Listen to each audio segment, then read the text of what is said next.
एक बार उसकी गुलामी कर कर देखो, दूसरे की गुलामी करोगे, उसको पद मिल गया, प्रतिष्ठा मिल गई, तुम्हें 5 मिनट में भूल जाएगा। कौन? ऐसे ढेर आते हैं, कौन? हम नहीं पहचानते हैं। जब तक पद प्रतिष्ठा नहीं तब तक जानेंगे। पद प्रतिष्ठा मिली, गया। पर मेरा महादेव जल चढ़ाने वाले को, मेरा महादेव सेवा करने वाले को कभी नहीं भूलता, उसको गले से लगा लेता है और जिंदगी सवार देता है। वो मेरा महादेव है। जब से तेरा गुलाम हो गया, तब से मेरा भी नाम हो गया।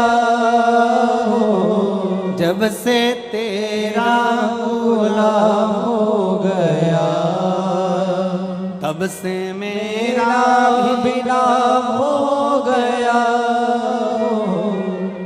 जिस भूमि पर कुबेरेश्वर धाम है, जिस भूमि पर कुबेर बाबा का यह मंदिर है, जिस भूमि पर कुबेरेश्वर धाम का कंकर शंकर है, ये कुबेरेश्वर धाम सीहोर का जंगल के अंदर था। कोई नहीं जाता था, अंधेरा हो जाता था, वहां कोई पहुंचता नहीं था, गाड़ियां भी नहीं जाती थी, क्योंकि मेन रोड से, हाईवे से अंदर कौन जाता?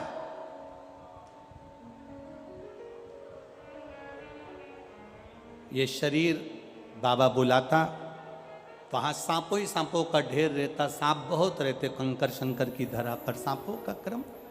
अब वहां जाते, सेवा करते, झाड़ू लगा लेते, थोड़ा सा पोछा लगा लेते, थोड़ी सी सेवा चाकरी कर देते। कंकर बहुत थे, उसी में सर्प घूमते थे, तो मन में आता था कि ये कंकर में सांप जब चलते होंगे तो उनको रगड़ लगती होगी, इसलिए कंकर को बीन कर एक साइड रख देते थे। पर सांपों का भी काम ऐसा था कि वो कंकर में जाकर प्रवेश करते थे। बड़ी विचित्र था। उस समय कोई नहीं आता था, जंगल क्षेत्र, कोई कौन पहुंचे। एक कुआं बाबा का वहां कंकर, और उसी कंकर की सफाई, आराधना, चाकरी, सेवा करते करते जब से तेरा गुलाम हो गया,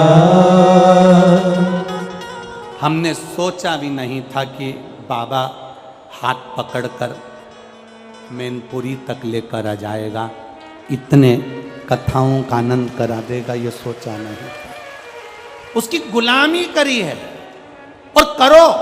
ठाठ से कहना, अगर कोई तुमसे पूछे किसके गुलाम हो, किसके नौकर हो, किसकी नौकरी करते हो, तब छाती ठोक कर कहना, मेरे काल अधिपति महाकाल की नौकरी करता हूं, मेरे कुबेर भंडारी की नौकरी करता हूं, मेरे कुबेरेश्वर धाम की नौकरी करता हूं, उसकी चाकरी करता हूं, उसकी सेवा करता हूं।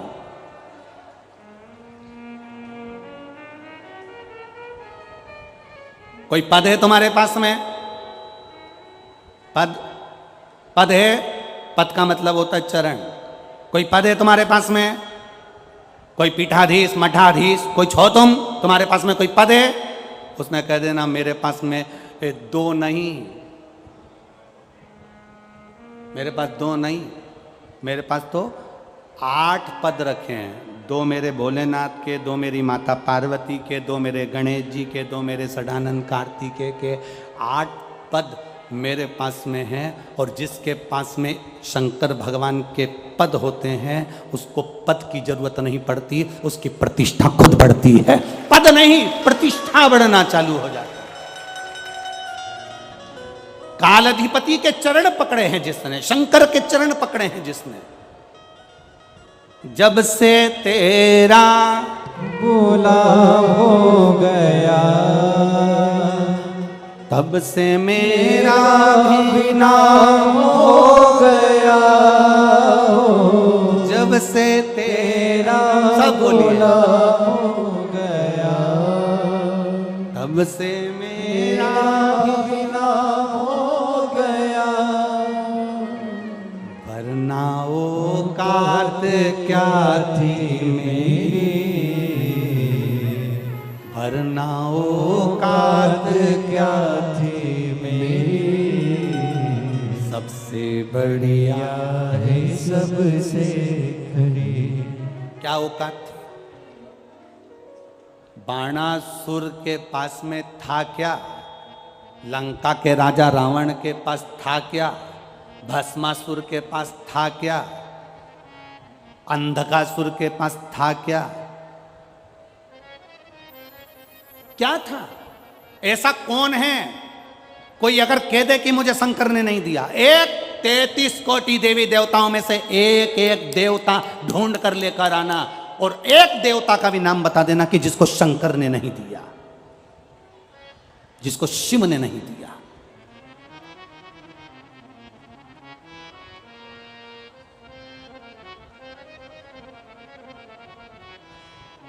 राजा अच के घर में दशरथ जैसे बेटे दिए, राजा दशरथ के घर में राम जैसा बेटा दिया, राजा राम के घर में लवकुश जैसे बेटे दिए। ये उसकी ही तो कृपा है, और कौन देता? भगवान कृष्ण के घर में 1,77,186 बच्चे दिए, ये उसी की तो कृपा है। कौन देता?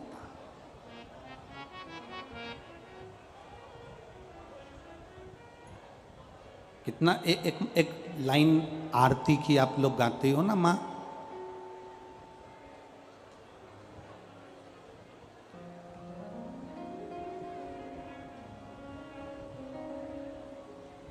सतियों के सत को सवारता भी वही है,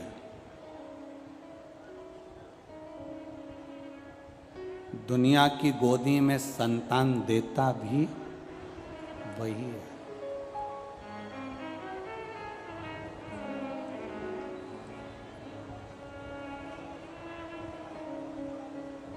सब कुछ दिया उसने।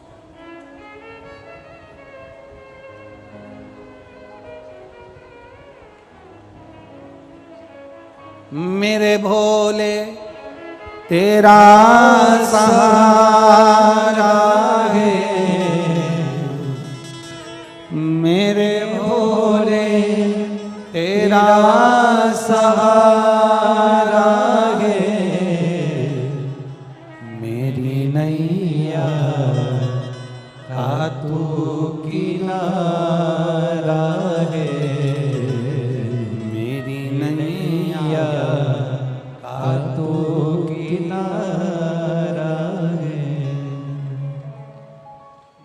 उसके सहारे हम, बाणासुर ने एक बेलपत्र समर्पित कर कर कर शंकर भगवान से वर प्राप्त कर लिया था कि मुझे हजारों भुजाएं दे दो, राजसी ठाट दे दो, वैभव दे दो, सत्ता दे दो। सब कुछ बाणासुर को मिल गया था, सब कुछ। क्या नहीं दिया मेरे शिव जी ने? क्या नहीं प्रदान करा मेरे भोलेनाथ ने? सब दे दिया। सबसे जल्दी राजी होने वाला देवता एक ही तो है, शंकर भगवान। एक लोटा पानी चढ़ाओ, 3 बार ताली बजाओ, बम बम बोलो, राजी। दक्ष प्रजापति ससुर,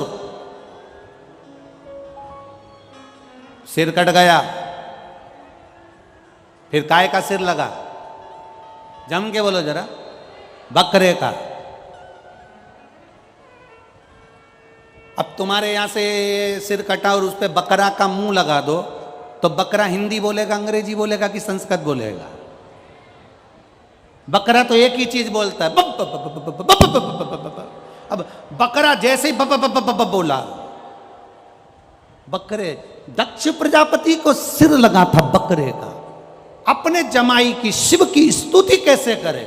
तो बकरा हिंदी नहीं बोल पाया, संस्कृत नहीं बोल पाया, अंग्रेजी नहीं बोल पाया, मराठी गुजराती नहीं बोल पाया, बस मुंह से बोला। शंकर जी इतने खुश हो गए, मेरा ससुर कितनी अच्छी स्तुति कर रहा है, मेरा ससुर इतनी जोरदार स्तुति कर रहा है। शंकर भगवान ने उसी समय अपने ससुर के सामने दर्शन दे दिया।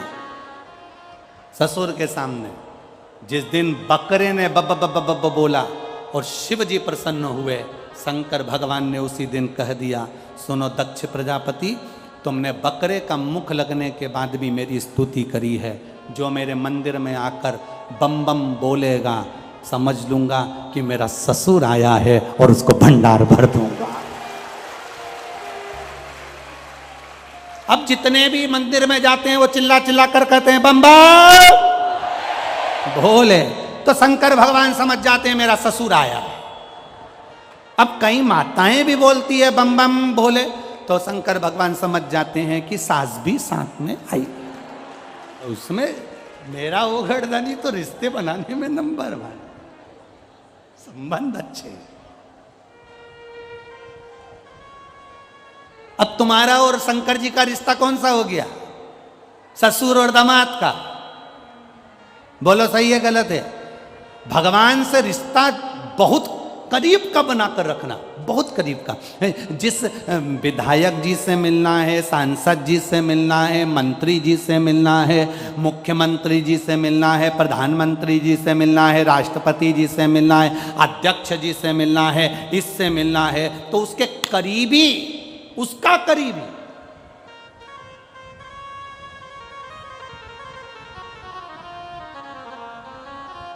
तुम जाओ किसी के यहाँ मंत्री संतरी कलंतरी के यहाँ पहुंचो और जाकर कहो, अंदर जाकर बोल दो भेरू सिंह आया है। दरवाजे पे जितने लोग खड़े होंगे ना, वो भेरू सिंह के बाहर निकाल के सिंदूर चढ़ा देंगे। चलो निकलो बाहर, निकल जाओ यहां से बाहर। अरे जाकर तो बोलो भेरू सिंह आया है। अब मंत्री जी को भी कह दिया साहब कि भेरू सिंह आया है। मंत्री जी के ऐसा भेरू तो ना जाने कितना है, निकल बाहर। अब इतने में जाते से कह दिया, जाकर कहो मंत्री जी से, जाकर कहो मंत्री जी से कि तुम्हारी साला आया है। साला मंत्री लिया, अंदर लिया, जल्दी जा अंदर लेके आ उसको। जाकर के दो मामा जी का छोरा आया है, अंदर लेके आ। मौसी का बेटा आया, अंदर लेकर आ। रिश्ता बना है ना, इसलिए उसको अंदर बुलाना पड़ेगा। तुम मेरे महादेव से बाप बेटी का, बहन भाई का, माता पिता का एक रिश्ता ऐसा बना लो कि बाबा भी कह दे इसको कुबेर का भंडार दे दे, ला अंदर, ला बुला इसको अंदर। संबंध ऐसा बनाना, रिश्तेदारी अच्छी बनाओगे। रिश्तेदारी अगर अच्छी है तो नहीं तो मालूम पड़े तुम अगर आपकी अगर रिश्तेदारी दमदार नहीं है तो फिर तो तुम यहाँ बाहर खड़े होके चिल्लाते रहो साहब अंदर जाके बोलो कि हम आए, हम अंदर जाके बोलो हम आए। कौन बोला?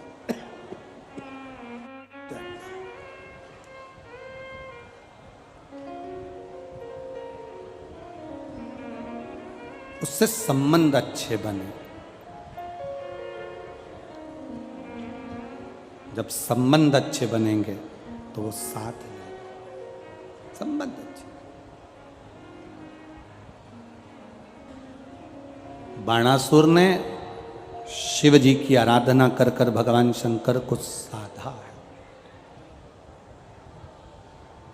तब शिव महापुराण की कथा कहती है कि बाणासुर तप कौन सा करता है?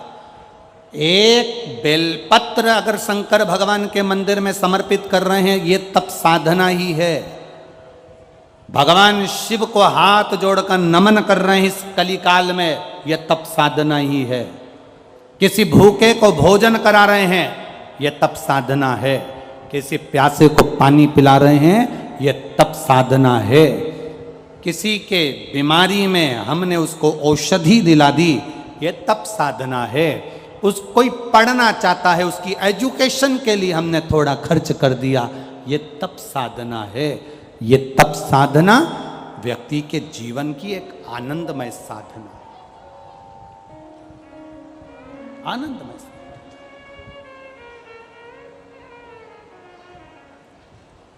ये कथा जब पूरी हो जाएगी, आज 28 तारीख को यहाँ आज कथा पूरी होगी। 2 दिन के बाद में 1 तारीख से फिर वो कथा तिल्दा नेवरा छत्तीसगढ़ में प्रारंभ हो जाएगी। इस कथा का नाम है तप, शिव महापुराण की कथा। वहाँ जो कथा होगी उसका नाम है कावड़, शिव महापुराण की कथा। उस कथा में हमें ये समझना है कि परशुराम भगवान ने कावड़ उठाई, भगवान विष्णु ने कावड़ उठाई, भगवान ब्रह्मा ने कावड़ उठाई, पार्वती जी ने कावड़ उठाई, षडानंद कार्तिकेय जी ने कावड़ उठाई, गणेश जी ने कावड़ उठाई, श्री हनुमंत लाल जी ने कावड़ उठाई, श्री राम जी ने कावड़ उठाई, भगवान कृष्ण ने कावड़ उठाई। उस कावड़ शिव महापुराण की कथा में हमें यह जानना है कि देवताओं ने जो कावड़ उठाई थी, स्वयं मनु और शत्रुपा ने कावड़ उठाई। उस कावड़ का महत्व क्या है? जो उसमें बांस बांधा जाता है, उस बांस का महत्व क्या है? उसमें 2 कलश लोटे बनते हैं, उसका महत्व क्या है? कावड़ लेकर जाने वाले के घर में क्या कर देना चाहिए जब कावड़ लेने जाए कि उसके घर में जिंदगी में कभी संपदा की कमी ना आए? वो कावड़ का महत्व क्या है?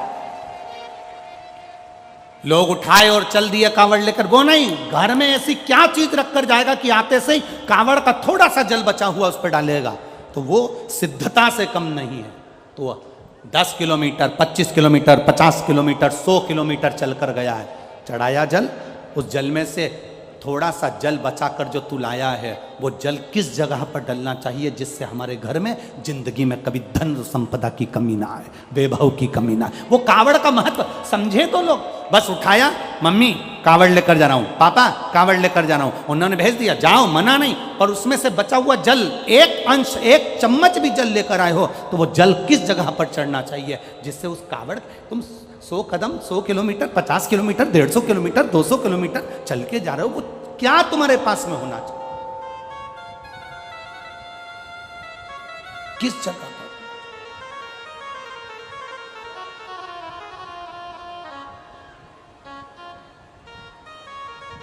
गणेश जी की धर्मपत्नी रिद्धि ने अपने पिता, केवल एक मृत्यु सत्य है, संपूर्ण दुनिया में केवल एक मृत्यु की सत्यता है।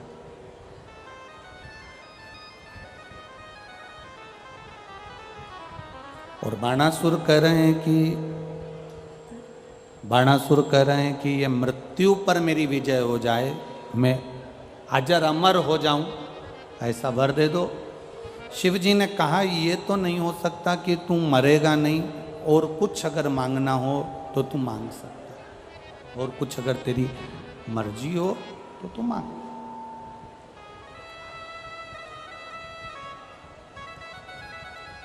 मरेगा तो ये निश्चित है कि मृत्यु निश्चित है, मौत आएगी, ये भी पक्का है, पर अगर तेरा मन कर रहा है और कुछ मांगने का तो मांग ले, तो मुझे वर दे दो, अगर मरूं तो किसी कुंवारी कन्या के हाथ से मरूं। अब एक बहुत बड़ा प्रसंग सामने आ जाता है कि भाई उसको लगा कि इतना बल तो किसी में होगा नहीं, और कन्या में तो, स्त्री में तो वैसे भी बल ना होता है, और कुंवारी रहेगी, छोटी रहेगी, तो फिर मुझे मार नहीं सकती है, फिर तो मेरा मरना निश्चित नहीं है। अगर मरूं तो कोई कुंवारी कन्या के हाथ से मरूं, कुंवारी कन्या के हाथ से मेरे प्राण जाए, ठीक है, तथास्तु, भगवान शिव ने कह दिया, तथास्तु।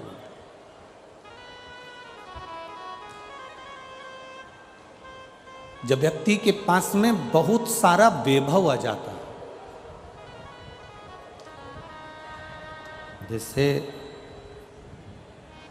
बाणासुर के पास में शंभु शंभु शंभु, बाणासुर के पास में जैसे बहुत सारे हाथ आ गए, थोड़ा डीले कम कर दो, बाणासुर के पास में बहुत सारे हाथ आ गए। अब इतने सारे हाथ आ गए कि दुनिया के लोगों को मालूम पड़ गया कि यहाँ पर इसके बहुत सारे हाथ हैं, तो कोई लड़ना ही नहीं चाहता, कोई झगड़ा ही नहीं करना चाहता। अब इसने जाकर भगवान शिव जी से कहा, भोलेनाथ जी, मेरे इतने सारे हाथ आपने दे दिए, बाणासुर कह रहा है मेरे सहस्त्र हाथ आ गए, इतने हाथ आ गए, अब मुझसे कोई युद्ध नहीं लड़ता, इसलिए भोलेनाथ जी मेरा मन करता है कि मैं आपसे युद्ध लड़ूं। अब जिसने दिया जिसने प्रदान किया अब उससे युद्ध लड़ने के लिए जा।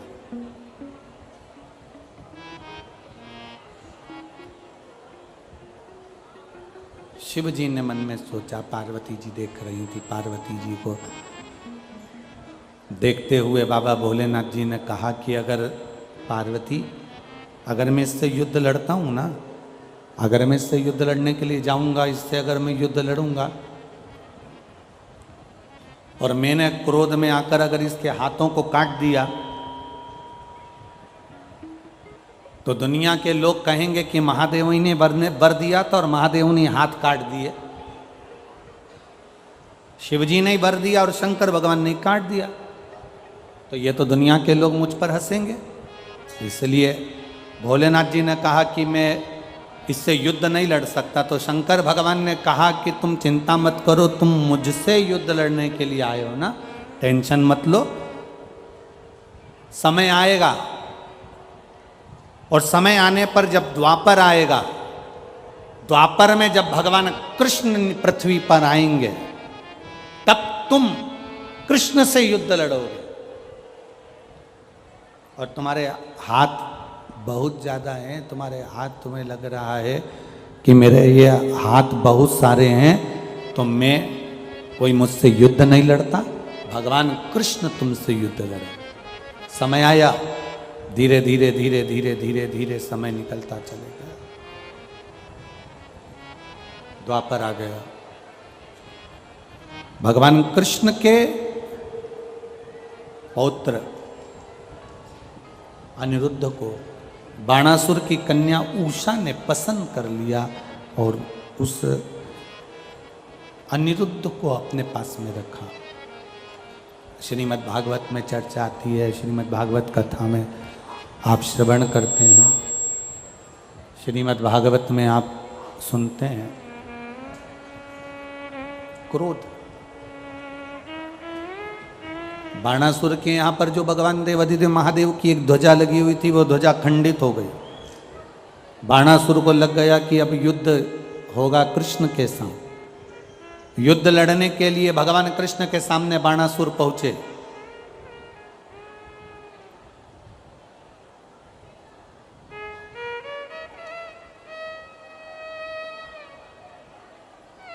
अब इधर बाणासुर है,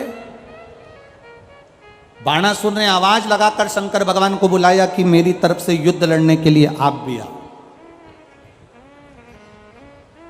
बाणासुर है, शंकर भगवान है, दोनों युद्ध लड़ने के लिए तैयार। उधर से भगवान कृष्ण, बलराम और उनकी पूरी सेना।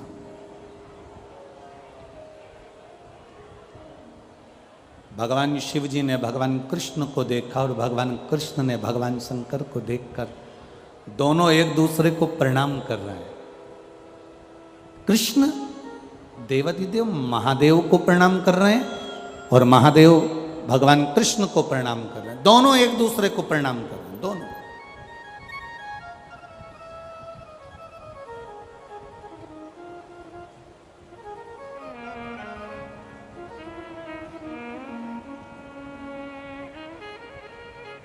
भगवान कृष्ण महादेव को प्रणाम कर रहे हैं और महादेव भगवान कृष्ण को प्रणाम कर रहे हैं, दोनों प्रणाम कर रहे हैं। अब द्वारिकाधीश ने, भगवान कृष्ण ने, द्वारिकानाथ ने शंकर भगवान को देखकर विनय करी, निवेदन करा, प्रभु एक बात बताओ, मैं आपसे युद्ध कैसे लड़ सकता हूं। शंकर भगवान ने इशारा कर कर द्वारिकाधीश के रथ का ऊपर का ध्वज दिखाया।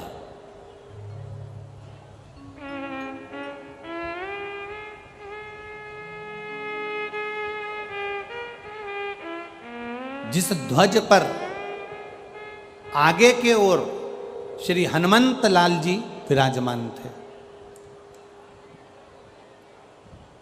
अब आज जब द्वारिकाधीश आए हैं बाणासुर से लड़ने के लिए, तब रथ अर्जुन का साथ लेकर आए। उस रथ पर हनुमान जी विराजमान थे। शिवजी ने इशारा करा हनुमान जी की ओर। द्वारिकाधीश नीचे उतरे, हनुमान जी से हाथ जोड़कर बोले प्रभु पधारो जरा नीचे। राम अवतार में तुमने हमारा साथ दिया, आज कृष्ण अवतार में साथ दीजिए। क्या साथ देना है? हनुमान जी ने पूछा, बताओ। द्वारिकाधीश बोले शंकर भगवान ने बाणासुर को वर दिया था, मैं तेरी ओर से युद्ध लड़ूंगा, पर सुन बाणासुर, युद्ध के मैदान में अगर मेरा रथ खंडित हो गया तो मैं युद्ध नहीं लड़ूंगा। अगर युद्ध के मैदान में मेरा रथ खंडित हो गया तो मैं युद्ध नहीं लड़ूंगा। अब तुम्हें एक काम करना है श्री हनुमंत लाल जी, जाओ और शंकर भगवान के रथ के पहिए को खोखला कर दो। रथ का पहिया अगर खोखला हो जाएगा, रथ दौड़ेगा, टूट जाएगा। टूटा, और वो टूटने के बाद में फिर मेरा देव अधिदेव महादेव इस युद्ध को नहीं लड़ेंगे। गला पकड़ रहा है, देव अधिदेव महादेव इस युद्ध को नहीं लड़ेंगे। आप करो ये प्रयास। हनुमान जी महाराज एक भंवर का रूप धरकर चले, और भंवर का रूप रखकर हनुमान जी महाराज पहुंचे जहां पर रथ के पहिए में कीला लगता है। उस कीले की जगह से रथ के पहिए के अंदर प्रवेश कर गए। पहिए के अंदर प्रवेश करे, पहिए को हनुमान जी महाराज ने खोखला कर दिया। जैसे ही बाणासुर ने कहा आक्रमण, रथ दौड़ा। शंकर भगवान का जैसे ही रथ दौड़ा, दौड़ते से ही शिवजी के रथ के भागते ही पहिया टूट गया।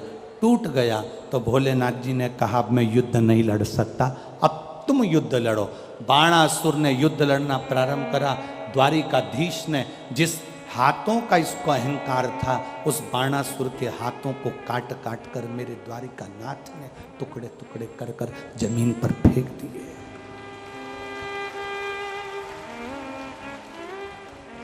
जिस अहंकार में आप अपनी जिंदगी को जियोगे, जिस अभिमान में, जिस चीज का तुमको घमंड होगा, जिस चीज का तुमको अहंकार होगा, वो सबसे पहले खींची जाती है, सबसे पहले छीनी जाती है। अब व्यक्ति को अहंकार, ये काया पाने के बाद सबसे ज्यादा व्यक्ति को अहंकार जिस जिस चीज का आता है वो चीज उससे छुड़ा ली जाती है। इन दांतों को अहंकार रहता है, मैं काट लूंगा, मैं खा जाऊंगा, मैं काट लूंगा, खा जाऊंगा। मरने से पहले सबसे पहले यही निकल के सोफा सेट बाहर हो जाता। काया का अहंकार रहता है मैं कितनी सुंदर, दिन भर दर्पण और सुंदर। मरने से पहले ये काया भी बेकार हो जाती है। बाल का अहंकार होता है तो सीवर वाले महाराज के भी चले गए।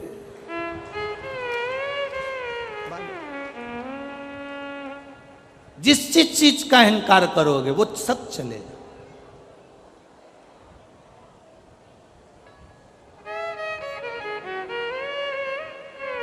धन का अहंकार करा, धन चले गया। सत्ता का अगर अहंकार करोगे, सत्ता चली जाएगी। वैभव का यदि अभिमान करोगे तो वैभव चले जाएगा। और अगर तुम धन का अहंकार करोगे तो वो धन भी तुम्हारे पास से चला जाएगा। ये अभिमान तुम्हारे पास में अगर है तो वो परमात्मा को आने में नहीं, परमात्मा को आने ही नहीं देता। अहम, बाणासुर को अहंकार था अपनी भुजाओं का, बाणासुर का अहंकार था अपने हाथों का। भगवान ने सबसे पहले हाथों को काट दिया। सुदर्शन उठाया मेरे द्वारिकाधीश ने, और सुदर्शन उठाकर द्वारकानाथ बाणासुर का शीश काटने वाले थे तो शंकर भगवान ने उधर से इशारा कर दिया, द्वारिकानाथ शीश मत काट देना। द्वारिकानाथ ने पूछा, भोलेनाथ आप मुझे इस बाणासुर का सिर काटने से रोक रहे? ये आपका शिष्य है इसलिए?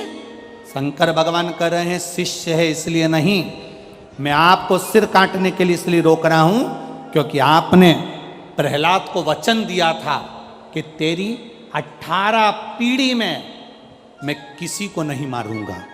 और ये बाणासुर प्रहलाद की 18 पीढ़ी के अंदर है, इसलिए तुम इसको मार नहीं सकते।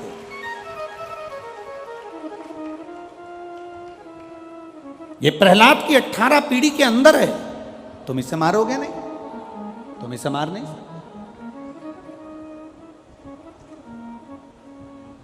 तुम इसे मारिए नहीं। अब द्वारिकानाथ ने अपने सुदर्शन चक्र को वापिस लिया,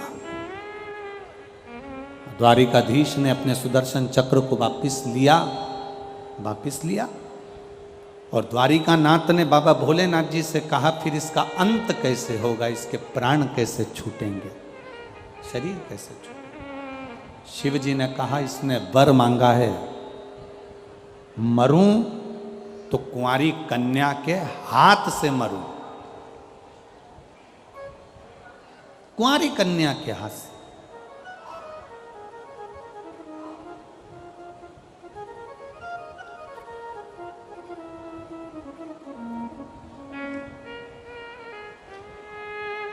अगर ये मरेगा तो कुंवारी कन्या के हाथ से मरेगा।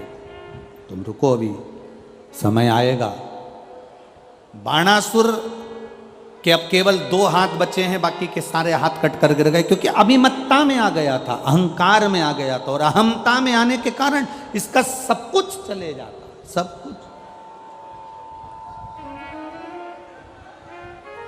अहंकार में आने के बाद, अभिमत्ता में आने के बाद, अहमता में आने के बाद में बाणासुर के हजारों हाथ कटकर गिर गए, केवल 2 हाथ बचे। जब व्यक्ति के पास में अहमता रहती है, अहंकार रहता है, तब तक वो किसी को नहीं गिनता। जब अहमता चली जाती है, तब समझ में आता है कि मेरे सिवा फिर कुछ भी नहीं। एक सहज शून्यता का भाव उसके सामने आ जाता।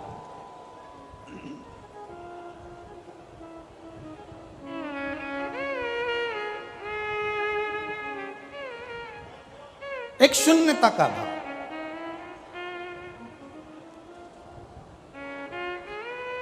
और शिव के पास पहुंचने के लिए वो शून्यता बहुत जरूरी है। देवादिदेव महादेव के करीब में जाने के लिए वो शून्यता बहुत जरूरी है। अहंकार में 3 गए, धन, वैभव और वंश। ना मानो तो देख लो, रावण, कौरव और कंस। ये अहम में चले गए, अहंकार में निकल गए।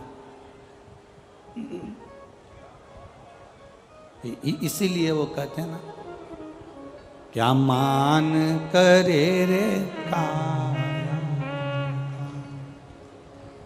कि काया माटी मिल जाएगी। राम भज ले, हरि का नाम भज ले, कहीं तो राम मिल जाएंगे। क्या मान करे रे दौलत, वो दौलत माटी मिल जाएगी। क्या मान करे रे बेटे का, पड़ोसी बेटा बन जाएंगे। क्या मान करे रे बेटी का, वो बेटी जमाई ले जाएंगे। ये शरीर जो मिला है, भगवान की भक्ति का जो मूल तत्व प्राप्त हुआ है, शंकर भगवान की अविरल भक्ति का जो आनंद। गला पकड़ रहा है माइक। भगवान शिव की भक्ति का जो एक रस तत्व हमें प्राप्त हुआ है,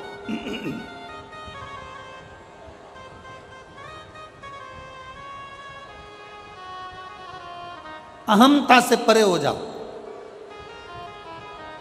बाणासुर के हाथ कट गए, फिर भी इसका अहंकार समाप्त नहीं हुआ।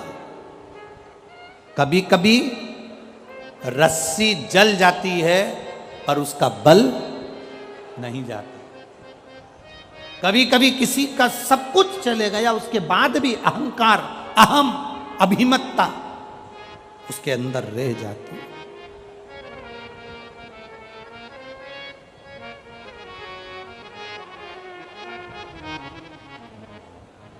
वैभव गया, सत्ता गई, राजपाट गया, उसके बाद भी अहंकार उसके अंदर, अहम। बाणासुर ने अपने क्षेत्र में जितने भी, बाणासुर के क्षेत्र के अंदर जितने भी, बाणासुर को मालूम था मेरी मृत्यु कुंवारी कन्या के हाथ से होगी, तो बाणासुर के क्षेत्र में जितनी कन्याओं का जन्म होता था, बाणासुर के क्षेत्र में जितनी कन्या जन्म लेती थी, बाणासुर उन कन्याओं को मारने का प्रयास कर देता था। एक बहुत ध्यान देने वाला विषय है ये। संसार के एक एक व्यक्ति के हृदय में ये बात होना चाहिए कि माता के गर्भ से बेटा हो रहा है, बेटी हो रही है। शिव महापुराण की कथा तो यहाँ तक कहती है कि बेटा एक कुल को तारता है और बेटी दो कुल को पार लगा देती है। वो बेटी का जीवन।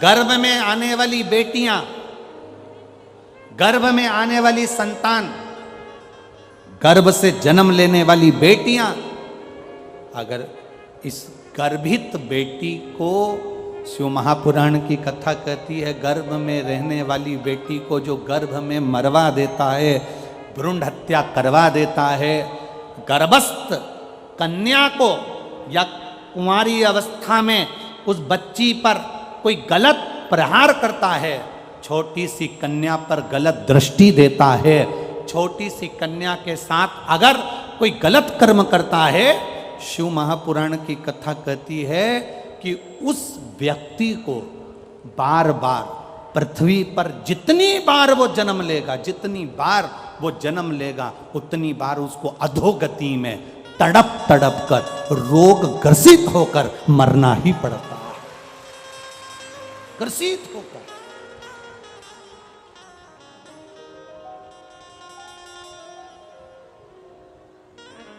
ये इतनी सारी माताएं बैठी हुई है, आप अपने घर का अंदाजा लगा कर देखिएगा।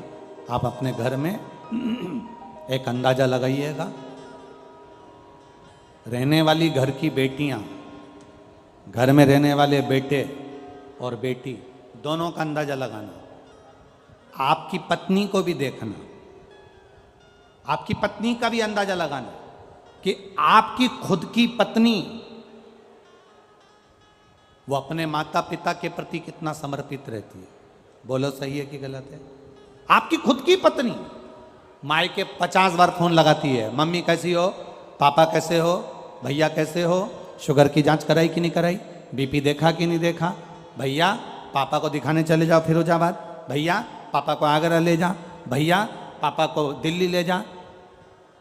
तुम्हारे खुद की पत्नी को देखना, वो स्वयं अपने माता पिता के प्रति कितना सम्मान रखती है, उसके माता पिता के प्रति कितना आदर, उसके माता पिता के प्रति कितनी जागरूक होती है। खुद की पत्नी को देखो।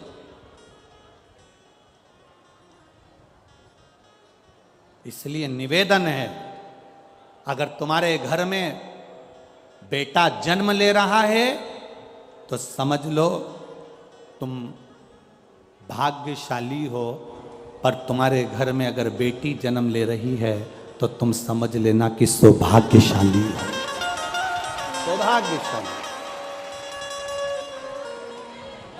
अगर बेटी का जन्म हो रहा है, किसी कुंवारी कन्या का, किसी कुंवारी बेटी का, किसी छोटी सी कन्या पर अगर आप गलत दृष्टि दे रहे हो, तुम छोटी सी कन्या पर अपनी गलत विचार रख रहे हो, छोटी सी कन्या पर गलत दृष्टि दे रहे हो, किसी कन्या के लिए तुम निंदा, 4 निंदाओं को वर्जित किया गया है। ठीक है, बहुत ध्यान देना आज की कथा का, ये सूत्र अपने अंदर उतार कर रखना। 4 निंदाओं को वर्जित किया गया। एक, सौभाग्यवती नारी, सुहागिन स्त्री, मांग में सिंदूर भरी हो, गले में मंगलसूत्र हो, हाथ में चूड़ा हो, पांव पैजनियां हो, किसी के घर की भी वो स्त्री हो, किसी के घर की भी वो नारी हो, वो किसी के घर की अगर मांग में सिंदूर भरी है, मंगलसूत्र पहनी है, चूड़ी पहनी है, बिछुड़ी पहनी है, सौभाग्यवती नारी की कभी निंदा नहीं करना चाहिए। दूसरी, गर्भवती नारी, किसी नारी का गर्भ है, गर्भ धारण करने के बाद उसका उदर, उसका पेट अधिक दिख रहा है, कम दिख रहा है, गर्भवती नारी हॉस्पिटल जा रही है, मार्ग से, रास्ते से, रोड से निकल कर जा रही है, उस गर्भवती नारी को देखकर कभी अपशब्द मत कहना, कभी निंदा मत करना। 4 निंदाओं को वर्जित बताया है कि 4 निंदा करने वाले व्यक्ति की दशा क्या होती है, वो भी आपको वर्णन कर रहा है। पहली, सौभाग्यवती नारी। दूसरी, बोलते जाओ जल्दी से, गर्भवती नारी। तीसरे नंबर पर कहा गया रोगीला व्यक्ति। रोग, कोई आंख से अंधा है, कोई नहीं समझ पाता, कोई मंद बुद्धि है, कोई विचार से छिन्नित है, कोई अपने ठाट में रह रहा है, हमें नहीं निंदा करना, रोग ही लावे, उसकी भी निंदा नहीं करी। और चौथे नंबर पर आता है कोई संत, साधु, गुरुजन, ब्राह्मण जन, कोई वक्ता हो, कोई स्मरण करने वाला हो, कोई भगवान की भक्ति में कोई डूबा हो। संत से मतलब नहीं, आप भी अगर भगवान की भक्ति में डूबे हो, तुम्हारे मोहल्ले का कोई व्यक्ति भगवान की भक्ति में डूबा है, कोई संत डूबा है, कोई कथाकार है, कोई वक्ता है, कोई भजन करने वाला है, कोई बच्चा कोई भगवान की भक्ति में डूबा है, हमें उसकी निंदा नहीं करना, कभी नहीं करना।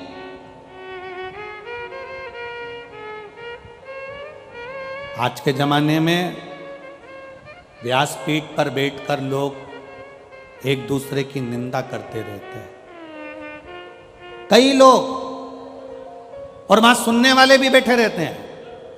उस समय पर खड़े होकर बोलना चाहिए आपको कि महाराज जी, हम यहां निंदा सुनने नहीं आए, हम यहां भगवान की कथा सुनने के लिए आए। व्यासपीठ पे बैठकर लोग दिन भर निंदा करते हैं, उस महाराज जी ने ऐसा बोला तो उसकी निंदा कर दी, उस महाराज जी ने ऐसा बोला तो उसकी निंदा कर दी। हम 3 घंटे का समय निकालकर अपने घर से चलकर कथा को सुनने के लिए आए हैं, किसी कथाकार की या किसी वक्ता की या किसी संत की निंदा सुनने के लिए नहीं आए। आप संत की बड़ाई करिए, संत का व्याख्यान करिए, पर निंदा ना करिए।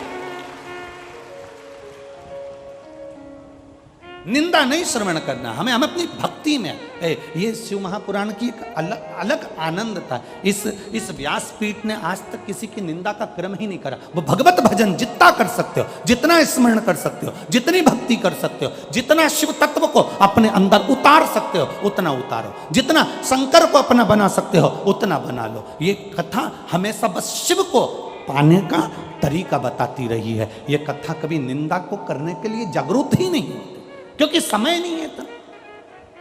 कल आपको कथा में कहा था कि ये कथा में इतना है कि इसको बोले जाएं तो कम पड़ता है। इसीलिए तो आपने देखा होगा बहुत सारी कथाएं होती हैं जिसमें कथा के अंदर 2, 3, 4 भजन आ जाते हैं, पर आपने टीवी पर भी देखा होगा केवल एक ये कथा शिव पुराण की ऐसी होती है जिसमें भूल से 1 आध भजन आ जाता है, और कभी कभी बाबा की कृपा हो जाए तो 2 भजन हो जाते हैं, नहीं तो भजन ही नहीं आता। कथा इतनी विस्तार, शिव तत्व को हम कैसे पाएं, शंकर को अपना कैसे बनाएं, शंकर को पाने का तरीका क्या हो सकता है, बेलपत्री का गुण क्या हो सकता है, जल की महत्वता क्या हो सकती है, उसको पाने का तरीका हम ढूंढें। निंदा करने के लिए व्यासपीठ नहीं होती कि आप बैठ गए और उस महाराज की निंदा कर दी, वो महाराज की निंदा कर दी, उसके लिए बोल दिया, उसके लिए ना ना ना ना। भक्ति का बल कैसे बढ़ाया जाए, भक्ति के बल को कैसे बढ़ाए, शिव तत्व को कैसे बढ़ाए। कन्या पर दृष्टि गलत मत दो, कन्या पर कभी आप जीवन में कन्या पर गलत दृष्टि ना दें, कन्या को अपशब्द ना कहें। बाणासुर को मारने के लिए माता पार्वती जी ने एक छोटी सी कन्या का रूप धारण करा और स्वयं माता पार्वती कुंवारी कन्या बनकर बाणासुर का संहार कर दिया और कहकर मारा, बाणासुर सुन ले बाणासुर, ये तेरी गति जो बिगड़ी है ना, ये तेरे कर्म से बिगड़ी है। तूने कन्या का आदर नहीं करा, उसको गर्भ में मरवा दिया। तूने कन्या जन्म ली तो उस पर गलत दृष्टि दे दी। ये तेरे कर्म के अनुसार तुझे भोगना पड़ा। बाणासुर के प्राण छूट गए। 12 ज्योतिर्लिंग का स्मरण कर रहा है, शिव महापुराण वर्णन कर रही है। सोमनाथ जी का वर्णन करा, चंद्र को काया का रोग हुआ, बाबा देवाधिदेव महादेव ने काया के रोग से मुक्त किया। आगे वर्णन आया श्री मल्लिकार्जुन का। भगवान षडानंद कार्तिकेय जी रुष्ट होकर चले गए, जिनको मनाने के लिए भगवान शंकर पार्वती जी ने उनको मनाया। फिर अगला वर्णन आया है श्री महाकालेश्वर, दूषण नाम के राक्षस के लिए भगवान शंकर कालाधिपति बनकर प्रकट हुए। फिर अगला वर्णन है ओमकारेश्वर, विंद नामक पर्वत के तप से शिव जी प्रसन्न होकर वर प्रदान करे। फिर अगला वर्णन है भीमाशंकर। अगला वर्णन है केदारेश्वर, नर नारायण तप करके शिव जी को प्राप्त करे। पशुपति नाथ भगवान का आधा भाग केदार में रहा, आधा भाग नेपाल में डोलेश्वर महादेव के रूप में गए। पशुपति व्रत एक ऐसा व्रत होता है जिसमें ना कोई किताब पढ़ी जाती है, ना कोई पोथी पढ़ी जाती है, ना कोई कहानी पढ़ी जाती है। केवल 5 व्रत पशुपति नाथ के होते हैं। जिस दिन पहला व्रत करो, सुबेरे के समय पर पूजन की थाली लगाकर भगवान का अभिषेक पूजन मंदिर में जाकर करो, विनती कर कर वापिस आओ, पूजा की थाली रख दो। उसी थाली को शाम को जब लेकर जाओ, मीठे का घर में बना हुआ मीठे का प्रसाद, जो भी मिठाई आप बना लें वो ले जाओ। 6 दिए थाली में रख कर लेकर जाओ। मंदिर में 6 दिए नीचे जमीन पर रख लो। प्रसाद के 3 हिस्से कर दो, भगवान की पूजन कर दो। पूजन कर कर 5 दिए प्रज्वलित कर दो मंदिर के अंदर।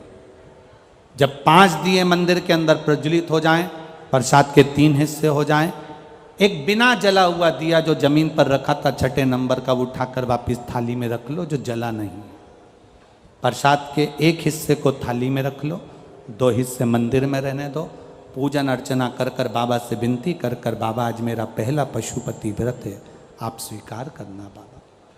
बाबा से निवेदन कर कर आओ।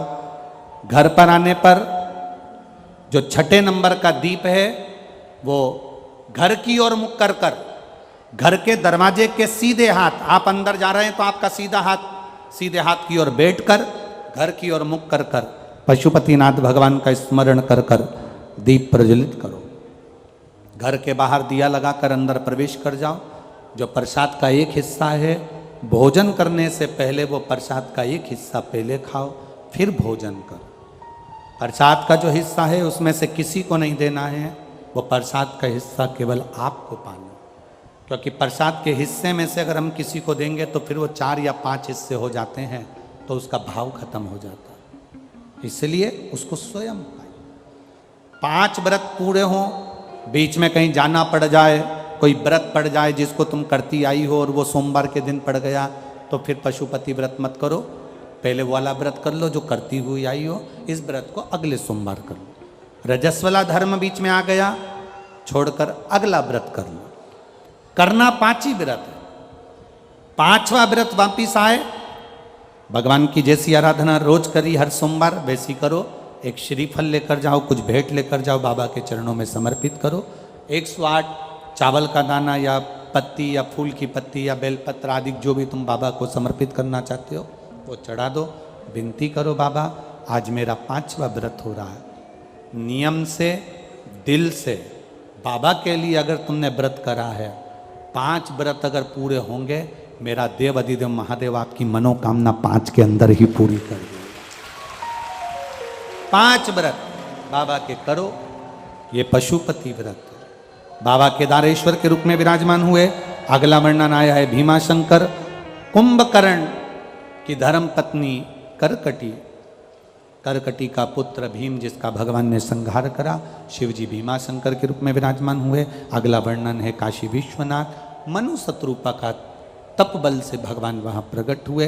त्र्यंबकेश्वर, गौतम बाबा पर गौ हत्या का दोष लगा तो मेरे देवादिदेव महादेव ने आकर वहाँ साथ दिया, हत्या के दोष से मुक्त कर। अगला वर्णन आया है वैद्यनाथ, रावण बाबा को लेकर जा रहा था शिवलिंग, संध्या होने के कारण भूमि पर रखा, शिव जी बाबा को उठा नहीं पाया, बाबा वैद्यनाथ जी के रूप में विराजमान हुआ।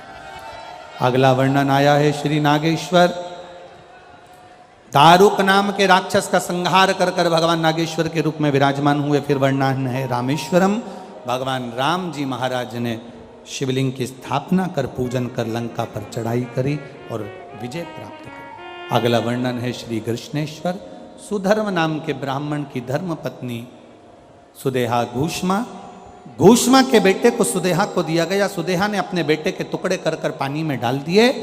चल अभी अपन घूम कर आते हैं, चल गाड़ी में बैठ आगरा से आते हैं, चल घूम कर आते हैं थोड़ा सा, चल फिरोजाबाद तक चलते हैं, चल कानपुर तक चलते हैं, चल लखनऊ तक चलते हैं। एक मित्र ऐसा मिलेगा, आप मंदिर जाना चालू करेंगे, आप भगवान के भजन करना प्रारंभ करेंगे, आप भगवान की भक्ति में जाना प्रारंभ करेंगे, कोई ना कोई तुम्हारे अड़चन डालने के लिए ऐसा मिल जाएगा कि आपकी भगवान की भक्ति, आपका भजन, आपका कीर्तन, आपका मंत्र जाप धीरे धीरे धीरे धीरे वो उसके सत्संग में, उसके संगत में आकर वो आपको छुड़वा देगा। और कोई कोई जिंदगी में ऐसा मिल जाएगा कि आप कभी मंदिर नहीं जाते थे तो भी मंदिर जाना चालू कर देंगे, आप खुद पहुंच जाएंगे। ये शिव भक्ति का एक प्रतिबिंब है, ये शंकर भगवान की भक्ति का एक स्वरूप है, शिव की भक्ति का एक आनंद है। और तेरी कृपा बिना न हिले एक भी अणु, लेते हैं श्वास तेरी कृपा से तनो तनो। हे गंगाधार मुक्ति द्वार ओमकार तू, बोले ओमकार तू, आयो शरण तिहारी शंभु तार तार तू। शरीर में अगर बीमारी है, देह में अगर बीमारी है, शरीर में अगर रोग है, देह में अगर रोग है, शरीर में अगर बीमारी है, देह में अगर बीमारी है, तो उसका इलाज डॉक्टर के पास है। डॉक्टर उस बीमारी का इलाज कर सकता है। शरीर में अगर बीमारी है, देह में अगर बीमारी है, तो उसका इलाज डॉक्टर कर सकता है। पर अगर मन में बीमारी है तो इसका इलाज तो केवल महादेव ही कर सकता है, दूसरा कोई नहीं कर सकता। बोल बम का नारा है, बाबा एक, सारी समस्या का हल।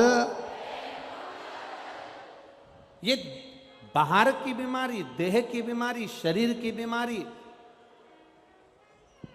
ये शरीर की बीमारी का इलाज डॉक्टरों के पास है। देह की बीमारी का इलाज डॉक्टरों के पास में रहेगा, पर मन की बीमारी का इलाज किसी के पास नहीं। अगर होगा तो मेरे देव अधिदेव महादेव के पास होगा, वहाँ जाकर बैठोगे, मन की बीमारी दूर होगी। मन की बीमारी दूर होगी। कितना पाप में लिप्त रहता है ये शरीर। कुत्ता मरता है ना, तो उसको कपड़े से कोई नहीं ढाकता। मैनपुरी में कोई ढाकता है क्या? जम के बोलो। पशु मरता है तो उसको कपड़े से कोई नहीं ढाकता। पक्षी मरता है उसको कपड़े से कोई नहीं ढाकता। हाथी मरा, उसे कपड़े से कोई नहीं ढाकता। कोई जानवर मरा, उसे कपड़े से कोई नहीं ढाकता। कोई चूहा मरा, उसे कपड़े से कोई नहीं ढाकता। पशु पक्षी जानवर कोई भी मरे, उसे कपड़े से कोई नहीं ढाकता। केवल एक मनुष्य जब मरता है तो इसको कपड़े से ढाका जाता है, केवल एक मनुष्य को। और ये मानव को कपड़े से क्यों ढाकते हैं? क्योंकि इसने जिंदगी में बचपन से लेकर मरते तक इतना झूठ बोला होता है, इतना पाप करा होता है कि इसके पाप को छुपाने के लिए इसे कपड़े से ढाक कर शमशान तक ले जाया जाता है। पाप में लिप्त रहता, झूठ में लिप्त रहता, आसक्तियों में लिप्त रहता, वासना में लिप्त रहता, तृष्णा में लिप्त रहता, आसक्तियों में फंसा होता।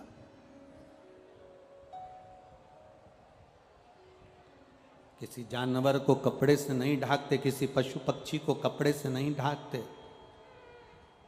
पर मनुष्य को कपड़े से ढाकना पड़ता है। क्योंकि इसने इतना जिंदगी में आने के बाद अगर इसने कोई सत्कर्म करा है, आप संत को देखना, आप साधु को देखना, कोई बहुत पहुँचे हुए जो संत होते हैं ना, उनको कपड़े से ढाकने की जरूरत नहीं पड़ती। उनको तो लोग सुलाकर भी नहीं ले जाते, उनके लिए तो एक बैकुंठी बनती है, बैकुंठी पर उनको बिठाते हैं, उनको सुलाते नहीं हैं, बिठाते हैं। और बिठाकर उन्हें कपड़े से ढकने की जरूरत नहीं पड़ती। जिस चादर को वो ओढ़े रहते हैं, उसी चादर को ओढ़ाकर उनको बैकुंठी पर बिठाकर लेकर फिर जाते हैं। अर्थात क्योंकि उन्होंने सत्य का जीवन जिया है, उन्होंने सार्थक जीवन जिया है, उन्होंने सात्विक जीवन जिया है, उन्होंने भक्ति का जीवन जिया।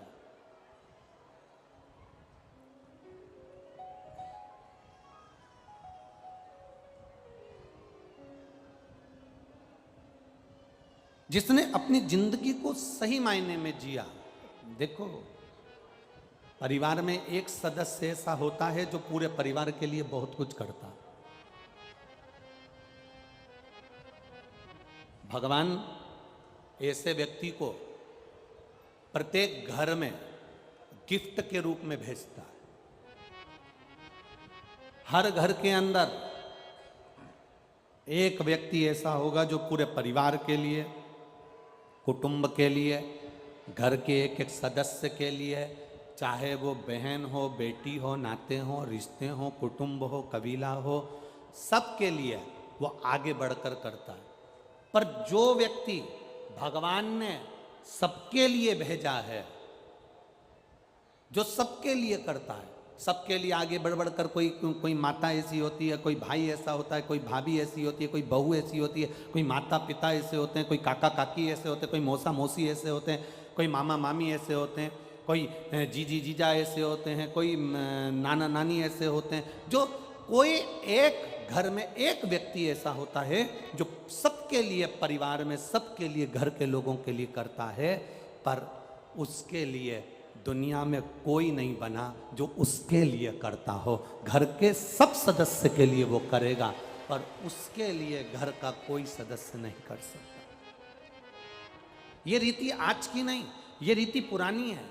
एक पानी की बाल्टी में रस्सी बांधकर कुएं के अंदर, बावड़ी के अंदर उसको नीचे उतारो, वो बाल्टी पानी खींच खींच कर लेकर आती है, खींच खींच कर लाएगी, 10-10 बाल्टियों को भर देगी, 10-10 हंडों को भर देगी, 10-10 पानी की बाल्टियों को भर देगी। पर वो जो बाल्टी है, उस बाल्टी को कोई नहीं भरता, वो बाल्टी खुद जाती है और खुद नीचे से भरकर ऊपर आती है। उस बाल्टी को किसी में इतनी सामर्थ्यता नहीं कि कुएं से पानी लेकर आने वाली बाल्टी को कोई दूसरी बाल्टी भर दे, उसको खुद भरना पड़ता है। घर में कोई सदस्य एक ऐसा होता है जो सबके लिए करता है, सबके लिए जीता है, पर उसके लिए कोई नहीं होता। तब उसके लिए मेरा भोलेनाथ, मेरा बाबा विश्वनाथ होता है,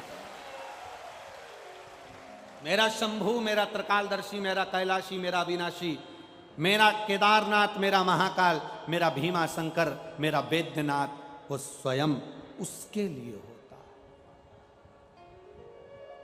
अरे सब मतलब के यार हमने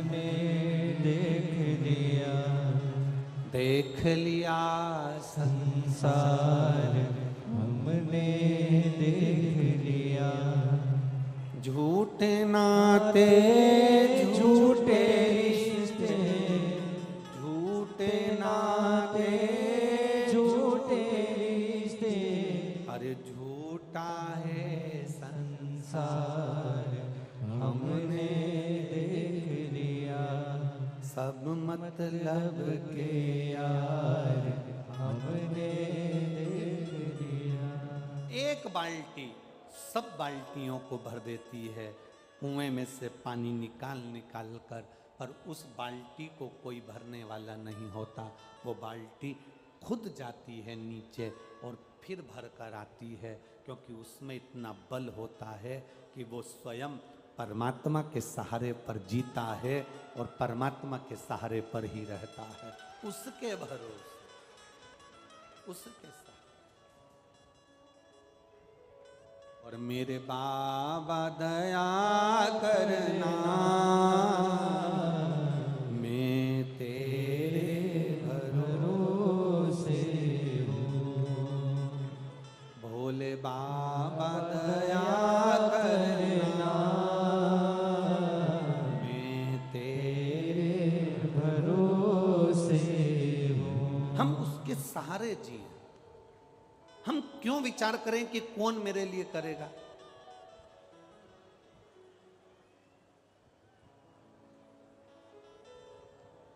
हमने जोड़ा, अपने हाथों से जो तुमने दान कर लिया, अपने हाथों से जो तुमने पुण्य कर लिया, अपने शरीर की इंद्रियों के द्वारा जो तुमने भजन कर लिया, वो तुम्हारा है। जो तुम छोड़कर चले गए वो तुम्हारा नहीं है। ये माताएं जो होती है ना, छोटे छोटे बच्चे को लंगोट पहनाती हैं। हमारे यहाँ पर उसको पुंथरिया भी कहते हैं, छोटी सी कपड़ा माए उसको पहनाती हैं। बच्चे को जन्म लिए बच्चे को माँ जो लंगोट पहनाती है, उसमें कितनी जेब होती है? उसमें कोई जेब होती है क्या? जम के तो बोलो, नहीं होती। एक माँ जन्म लिए बच्चे को जो पुंथरिया पहनाई है, जो लंगोट पहनाई है, उसमें जेब नहीं होती। और एक मरने के बाद जो तन पर कपड़ा उड़ाया जाता है, उसमें भी जेब नहीं होती, जेब नहीं। बच्चा जब गोदी में आया तो माँ उसको बिना जेब के लंगोट बांध रही है, क्योंकि माँ ने उसको ज्ञान देना चाहा कि तू जन्म तो लिया है, पर याद रखना कि तू कुछ लेकर नहीं आया है। जो कुछ मिलेगा तुझे तेरे प्रारब्ध से मिलेगा, जो कुछ मिलेगा तुझे तेरी मेहनत से मिलेगा, और जो कुछ मिलेगा तुझे तेरे कर्म के प्रारब्ध से मिलेगा। ये तेरा है।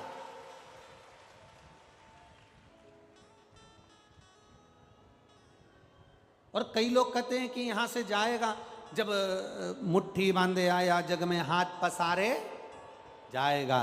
क्या तू लेकर आया जग में, क्या तू लेकर जाएगा? शिव महापुराण की कथा कहती है ऐसा नहीं है कि कुछ नहीं लेकर जाओगे, जाओगे जरूर।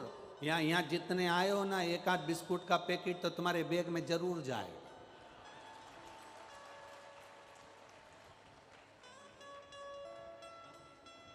भले तुम हमारे सामने मुंडी हिला दो कि नहीं हम तो कुछ नहीं ले जाएंगे, हम तो कुछ नहीं ले जाएंगे, बिस्कुट का पैकेट नहीं जाएगा, तो यहाँ पर जो पानी गिरा उसकी एक बूंद चिपक कर तुम्हारे साथ जाएगी।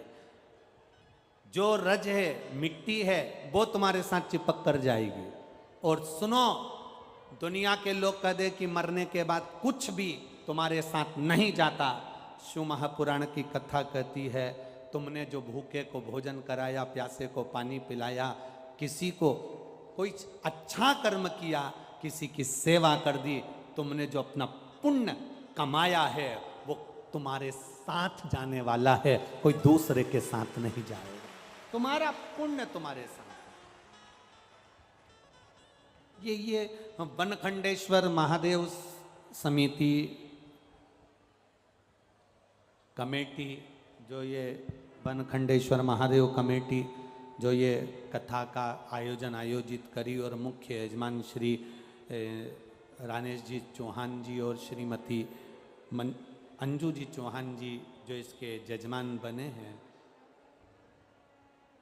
इस समिति, हमने पहले भी जब ये समिति,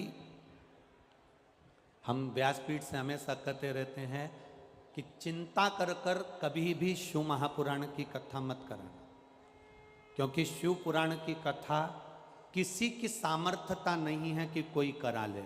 शिव महापुराण की कथा तो केवल देवादिदेव महादेव ही करा सकते हैं और कर सकते हैं।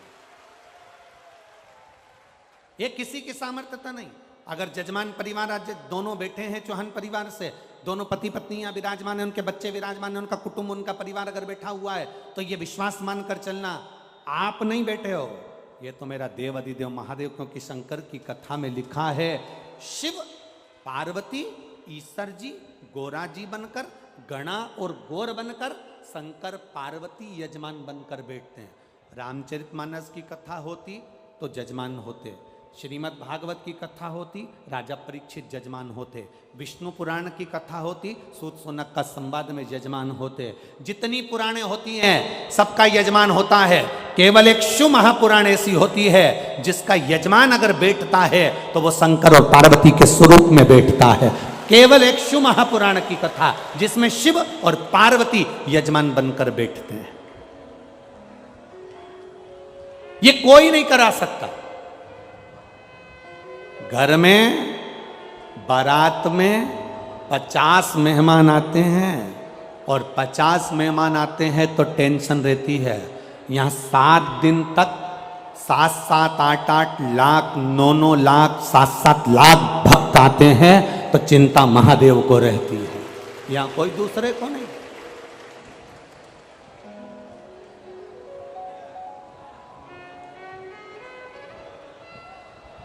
ये व्यासपीठ का नियम है, आप कभी विचार करिएगा, कभी एक अंदाजा लगाना।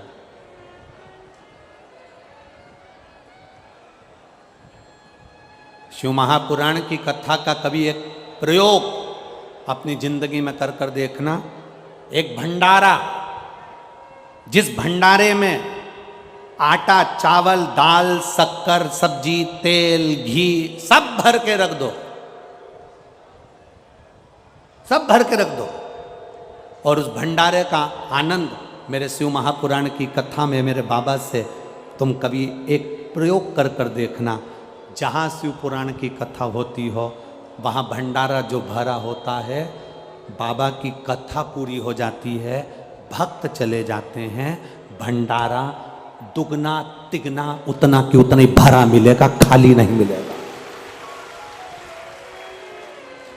शिव का भंडारा कभी खाली नहीं मिलेगा तुम्हें। जितने आटे की बोरी, जितने चावल की बोरी, जितने शक्कर की बोरी, जितना पोहा की बोरी, जितना सामान है, आलू की बोरी, सब्जी की बोरियां उतनी की उतनी बढ़ती चली जाएगी, पर खाली नहीं होगी। क्योंकि मेरा शंकर अकेला नहीं आता, इतने भक्तों का पेट भरने के लिए पहले वो काशी में से अन्नपूर्णा को रवाना कर देता है कि जाकर वहां पेट तुझे भरना है, वहां जाकर पेट तुझे भरना है। बस निवेदन एक ही है, भक्तों के पेट भरने की जवाबदारी मेरे महादेव ने ले रखी है, पेटी भरने की जवाबदारी मेरे महादेव ने नहीं ली है। पेट भर देगा तुम्हें, खाली नहीं। एक पत्र आया है, देखिए किसी ने लिखा,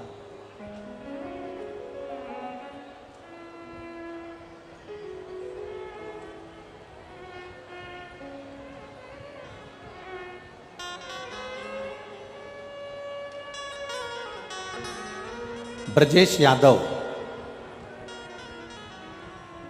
मैं यहीं मैनपुरी का रहने वाला हूँ। कहीं बैठे हो ब्रजेश जी तो हाथ हिला सकते हैं। ब्रजेश यादव, मैं मैनपुरी का रहने वाला हूँ गुरुजी। भोले बाबा का क्या बखान करूँ गुरुजी।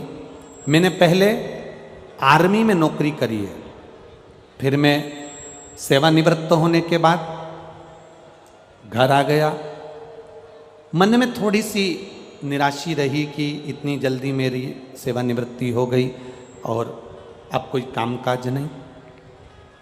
तब मेरी धर्मपत्नी ने, जिसका नाम रेखा यादव है, उसने पशुपतिनाथ का व्रत करना प्रारंभ करा और मेरी पत्नी ने मुझसे कहा अपन दोनों सीहोर चलते हैं कुबेरेश्वर धाम, वहाँ से रुद्राक्ष लेकर आते हैं।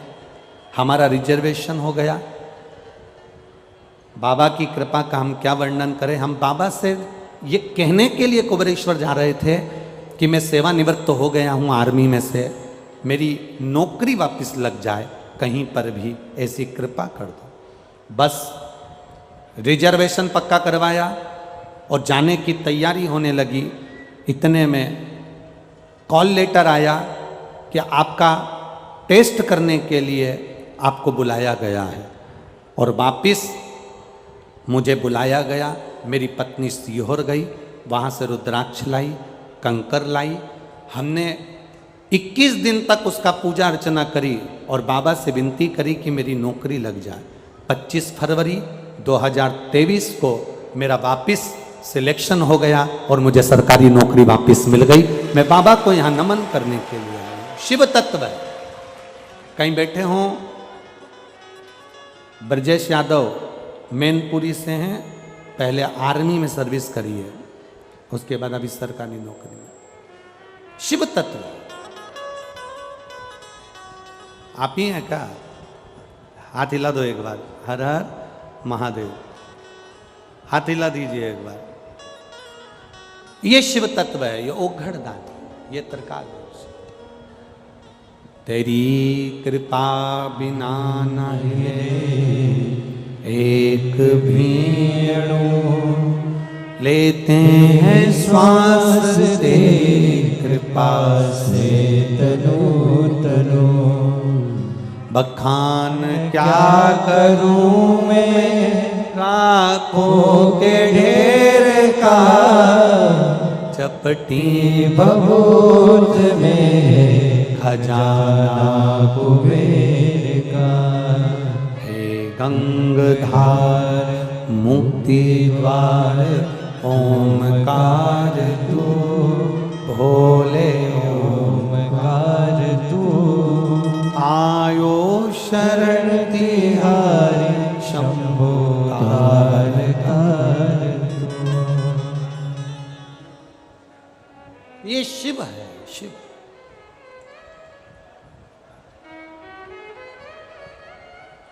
कई लोग कहते हैं गुरुजी आपके कुबेरेश्वर धाम में सीहोर में क्या है, कंकर शंकर में रुद्राक्ष में ऐसा क्या है।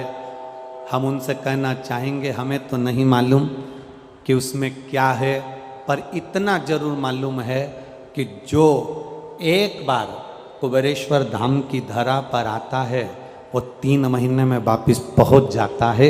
ये तो जरूर पक्का है, ये वहां की रीत है। कुबेरेश्वर धाम के रुद्राक्ष में क्या है हमें नहीं मालूम, पर उस रुद्राक्ष का एक आनंद ये जरूर है। आप दुनिया के कितने रुद्राक्ष तुम्हारे पास में हो, उसको पानी में डालकर रखना, वो थोड़े दिन में बदबू मारेंगे और गल जाएंगे, टूट जाएंगे, सड़ जाएंगे। पर कुबेरेश्वर धाम का जो रुद्राक्ष होता है उसको रोज पानी में गलाओ, रोज शंकर जी को चढ़ाओ, रोज उसका आचमन करो। वो जैसा है, जैसी उसकी सुगंध है, जैसा उसका आनंद है, वो जिंदगी भर वैसा की वैसा रहता है, उसमें कुछ नहीं होता, क्योंकि वो शंकर कंकर की धरा का है, कोई साधारण नहीं है वो।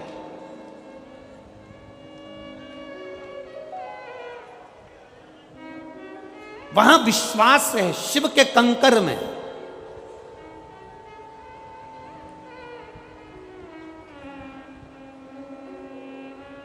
हाँ, ये जरूर है, बाबा की भूमि है कंकर शंकर की। अभी मंदिर का निर्माण चल रहा है, भवन का निर्माण चल रहा है, धर्मशाला का निर्माण चल रहा है। एक बड़ी गौशाला का निर्माण चल रहा है। ये सब धीरे धीरे बाबा के हाथ में है। बाबा कराने वाला है, ये उसके हाथ में और वो कराए।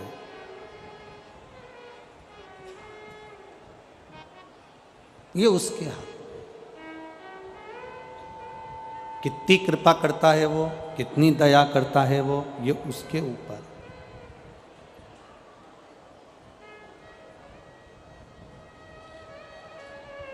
आपकी और हमारी सामर्थ्यता नहीं कि हम कुछ कर सकें।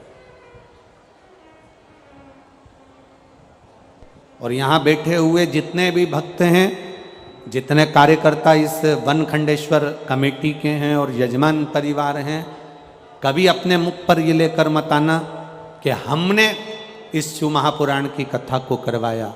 आपके मुख पर आना चाहिए ये तो महादेव ने शिव महापुराण की कथा को करवाया। हमारी क्या सामर्थ्यता है? लोग कहें कि क्या ले जाओगे, क्या लाए, तुम कहना मेरा पुण्य मेरे साथ में जाएगा। मैंने जो दान करा, मैंने जो पुण्य करा, मैंने जो सत्कर्म करा, सावन के महीने में, अधिक मास के महीने में, चतुर्मास के महीने में मैंने अगर किसी भूखे को भोजन कराया, एक गिलास पानी पिलाया है, मैंने अगर किसी रूप में भी किसी की सहायता करी है, वो पुण्य मेरा मेरे साथ जाएगा, वो किसी दूसरे के साथ नहीं जाएगा।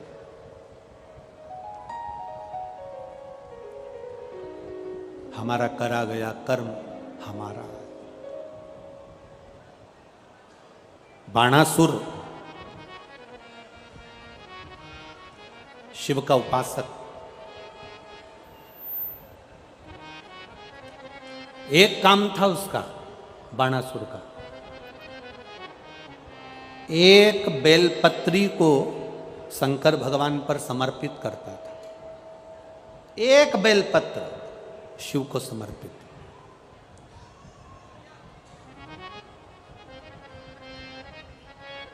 एक सोने का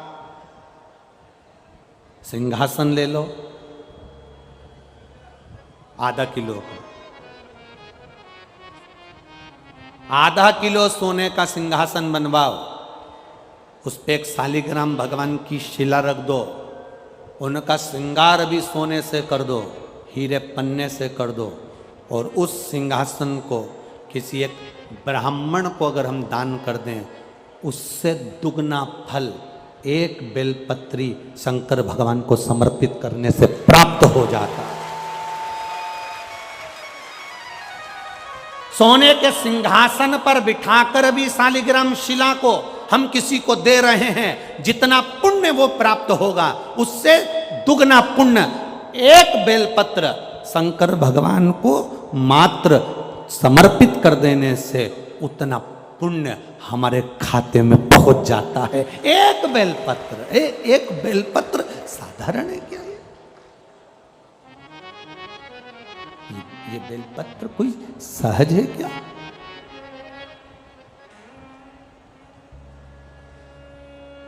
चौसठ देवियां, योगनियां, ब्रह्मा, विष्णु, महेश, 33 कोटि देवी देवता सब इस बेलपत्र के अंतर्गत विराजमान है। इस बेलपत्र में बारिश का मौसम चल रहा है, सावन भादो, ये सब बारिश के मौसम है। आप जिंदगी में एक काम अच्छा करिएगा, अपनी इस मनुष्य की देह से एक बेलपत्री का वृक्ष कहीं ना कहीं जरूर लगा देना, जिससे आप संसार से भले चले जाओ पर आपके द्वारा वृक्ष पृथ्वी पर रहे और उसकी पत्ती टूटकर महादेव को चढ़ती रहे, तो हमारी जिंदगी सार्थक हो। एक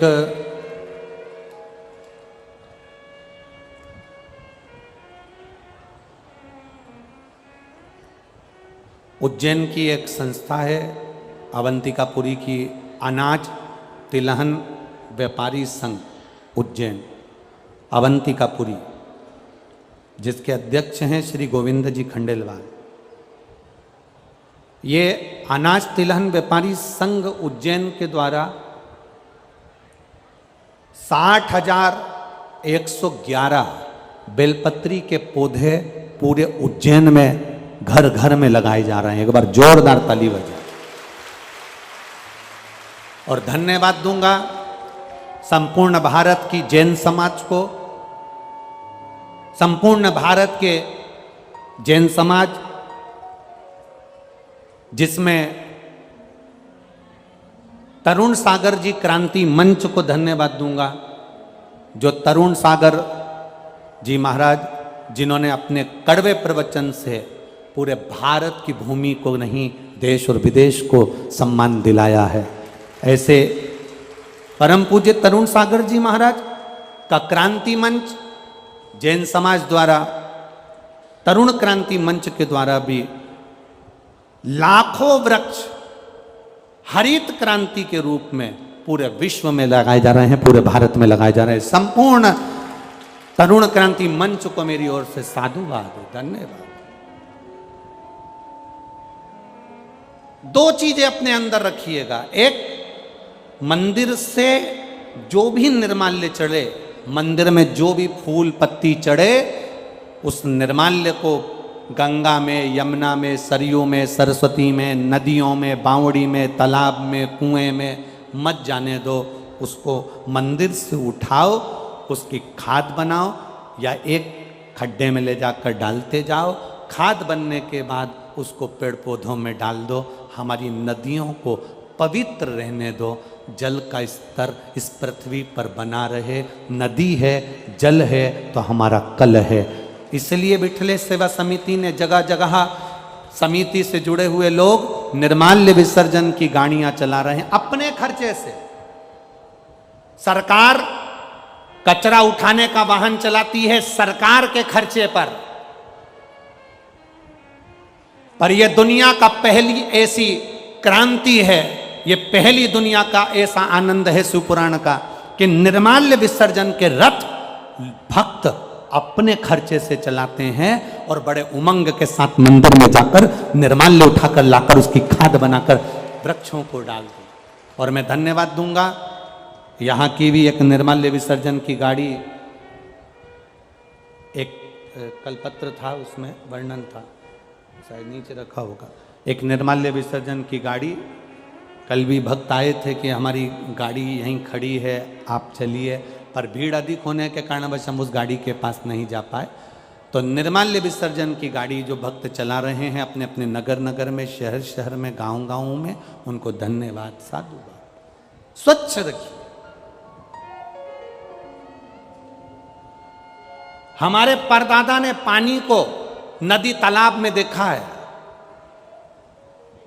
हमारे दादा ने पानी को कुएं और बावड़ी में देखा है, हमारे पिताजी ने पानी को घर में नलों में देखा है, हमने पानी को बोतल में देखा है।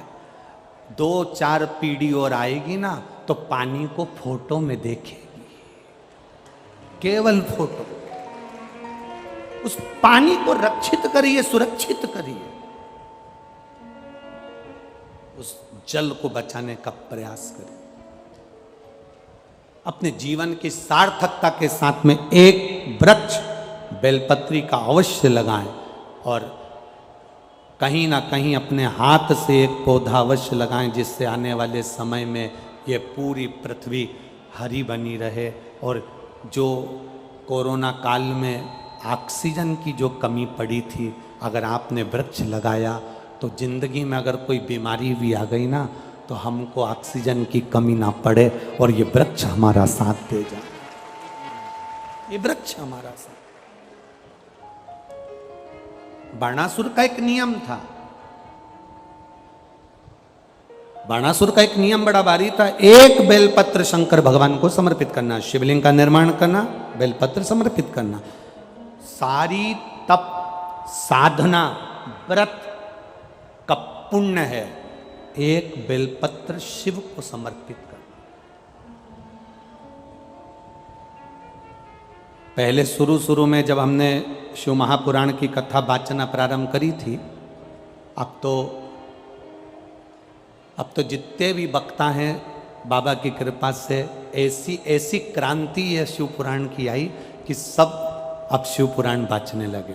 जब हमने शुरुआत में जब शिव पुराण की कथा बाँचना प्रारंभ करी थी, उस समय पर शिव पुराण कोई ना बाँचता था। शिव पुराण की कथा जब बाँचना प्रारंभ करी, जब हम व्यासपीठ से कहते थे कि एक बेलपत्र चढ़ी हुई खाइए, वो शुगर, बीपी, थायराइड, सोरासिस, गठिया, हार्ट, ये सब में काम करेगी। तो लोग हंसते थे, बहुत कमेंट्स करते थे, बहुत आड़ा टेढ़ा बोलते थे, बहुत बोलते थे। शंकर भगवान पर चढ़ा हुआ बेलपत्र खिला रहे हो, शिव जी पर चढ़ी हुई तो कोई वस्तु नहीं खाना चाहिए, शंकर भगवान पर चढ़ा हुआ कोई सामान नहीं लेना चाहिए। बहुत कमेंट्स करते थे लोग, आप शब्द बोलते थे, ताने देते थे, गालियां देते थे। आज भी दुनिया के कई लोग ऐसे हैं कि आज भी बोलने में पीछे नहीं हटते। तो हमारा निवेदन, धीरे धीरे लोगों ने इस बेलपत्र को खाना चालू करा, शुगर, बीपी, थायराइड सब उनका ठीक होना चालू हुआ। तो फिर साइंस के लोगों ने भी रिसर्च करा कि इस बेलपत्री में ऐसा क्या है जिससे लोगों की शुगर, बीपी, थायराइड, सोराइसिस सब ठीक हो रहा है। तब मालूम पड़ा कि एक बेलपत्री में वो तत्व छुपा हुआ है जो हमारे शुगर के अंदर के सारे तत्वों को समाप्त कर कर शुगर को लेवल में लाकर खड़ा कर देता है और बीपी को लेवल में लेकर आ जाता है। एक बेलपत्र, एक बेलपत्र।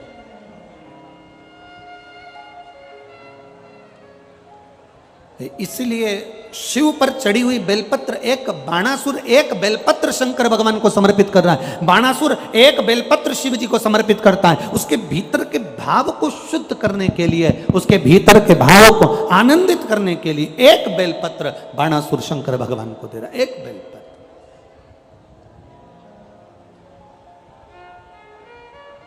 फिर निवेदन करेंगे, आपके पास में बेलपत्र नहीं है, मंदिर चले गए हो, बेलपत्र नहीं आपके पास में, मंदिर में जो बेलपत्र चढ़ी हुई हो उसको उठा लो, धो लो, बाबा से विनती कर कर वही बेलपत्र देवाधिदेव महादेव को वापिस समर्पित कर दो, शिव उसे स्वीकार कर लेंगे, शंकर उसे।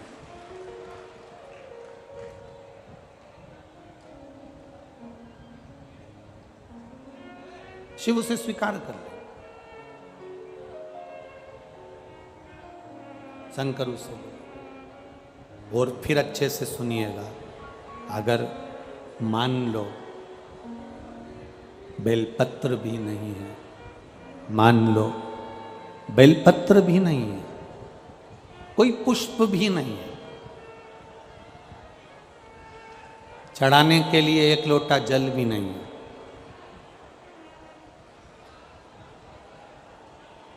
पूजन का कोई सामान तुम्हारे पास में नहीं है, तब एक काम करना, बाबा के मंदिर में जाकर थोड़ी सफाई करना,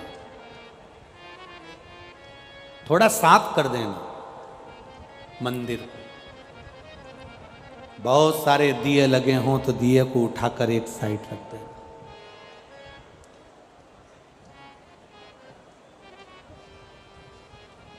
मोहल्ले की 50 माताएं अगर पशुपतिनाथ का व्रत कर रही हैं तो मोहल्ले की 1-2 माता ऐसी हो जो पशुपति व्रत करने के लिए अगर माताएं मंदिर के अंदर आती हैं तो तुम 2-3 बर्तन मंदिर के अंदर रखो, कोई प्रसाद रख कर गया है उसको उठाकर बर्तन में खाली करो और शाम के समय आरती के बाद सारा प्रसाद बच्चों को, बड़ों को, जिसको बांट सकते, जिसका व्रत ना हो पशुपतिनाथ। कोई अगर पशुपतिनाथ का व्रत कर कर गई है, प्रसाद मंदिर में रखकर चली गई है, दिए मंदिर में रखकर चली गई है, फिर निवेदन करूंगा।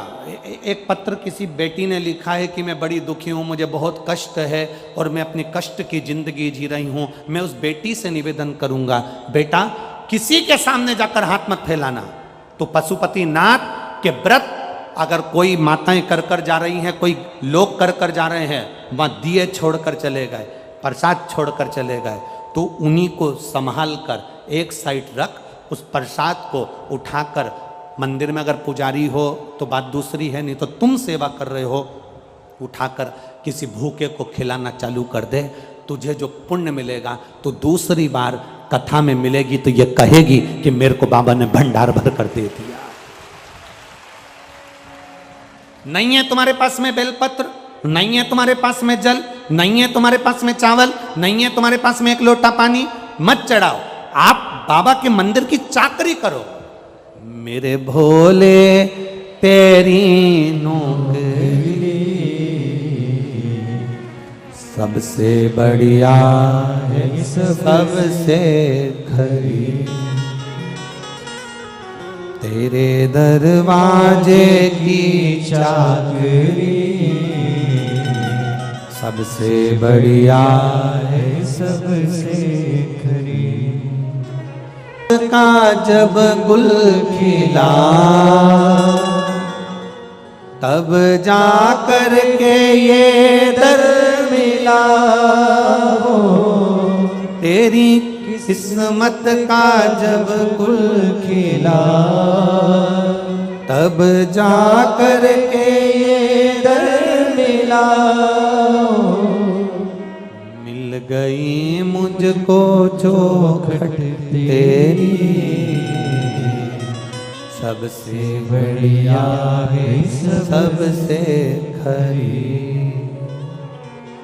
भोले बाबा तेरी नौकरी सबसे बढ़िया है, सबसे खरी। जब से तेरा गुलाम हो गया, किसके गुलाम? महादेव के।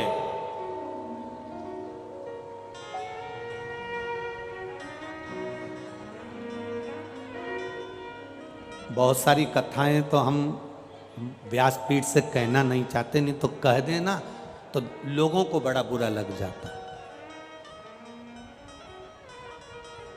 दुनिया के लोगों को तुरंत काली मिर्ची तुरंत लग जाती। जितनी बार हम अभिषेक करवाते हैं उतनी बार काली मिर्ची तो लगती लगती है लोगों को, पर अलग से भी लग जाती है। इस चक्कर में हम बहुत सारी बातें तो कहते नहीं हैं, हम बहुत सी चीज़ें नहीं कहते। हम इतना जरूर कहना चाहेंगे, आप दूसरे का झंडा उठाकर चलते हो, दूसरे की जय जयकार कर कर चलते हो, दूसरे की गुलामी कर कर चलते हो, एक बार मेरे महादेव की कावड़ उठाकर उसका जय जयकार कर कर उसकी गुलामी कर कर देख।